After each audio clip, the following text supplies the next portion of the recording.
ఏ బాటైనా పర్వాలేదంట, సమయంతో సాగటమే మన సింపుల్ సిద్ధాంతం.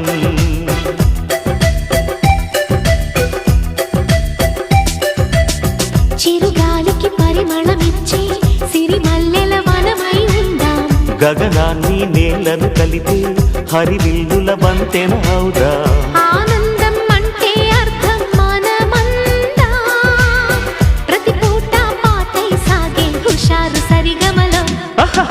ఎన్నో ఎన్నో రాగాలుండే సంగీతం కాదా, చల్లకి నవ్వుల కేరింత.